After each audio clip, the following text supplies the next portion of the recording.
2026 চনৰ কাৰণে কৃষকসকলৰ পৰা তেওঁলোকৰ উৎপাদিত যিটো সামগ্ৰী ধান চৰকাৰীভাৱে ক্ৰয়ৰ কাৰণে আজি আমি উদ্বোধন কৰিছোঁ দহমুখা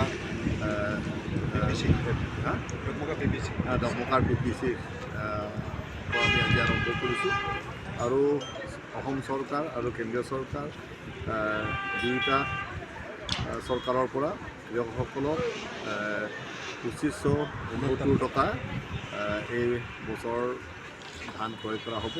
গতিকে মই বহুত আনন্দ পাইছোঁ যে নৰেন্দ্ৰ মোদী আৰু হিমন্ত বিশ্ব শৰ্মা দুয়োজনকো মই ধন্যবাদ জ্ঞাপন কৰিছোঁ যে তেওঁলোকে কৃষকৰ কাৰণে প্ৰত্যেক বছৰে যে বৰ্ধিত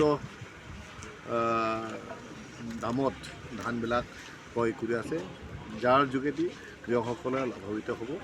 আৰু মই ৰাইজকো মই অনুৰোধ কৰিছোঁ যাতে চৰকাৰীভাৱে যিবিলাক নিয়ম বান্ধি দিয়া আছে এই নিয়মবিলাক পালন কৰি যাতে তেওঁলোকৰ ধানবিলাক যাতে বিক্ৰী কৰে আৰু ডিষ্ট্ৰিক্টৰ বাহিৰত যাতে তেওঁলোকে ধান বিক্ৰী নকৰে সেইখিনি অনুৰোধ মই কৃষকসকলকো কৰিছোঁ। আৰু আমি যিমানখিনি ধান ক্ৰয়ৰ যিটো পাৰ্চেণ্টেজ বাঢ়িব সেই হিচাপত আমি নতুন চেণ্টাৰবিলাক আমি গঠন কৰিব পাৰিম। সেইকাৰণে কৃষকসকলক অনুৰোধ কৰিছোঁ তেওঁলোকে খোৱাৰ ধান ৰাখি বাকী ধান যিমানখিনি আছে কাৰ্বি আংলঙৰ ভিতৰত ধানবিলাক বিক্ৰী কৰিলে তেতিয়া আমাৰ ধান বিক্ৰীৰ পাৰ্চেণ্টেজ বা আমাৰ উৎপাদন পাৰ্চেণ্টেজো আমি চৰকাৰীভাৱে আমি হিচাপ নিকাচ কৰিবলৈ কাৰণে সহজ। ঠিক আছে, থেংক ইউ ছাৰ।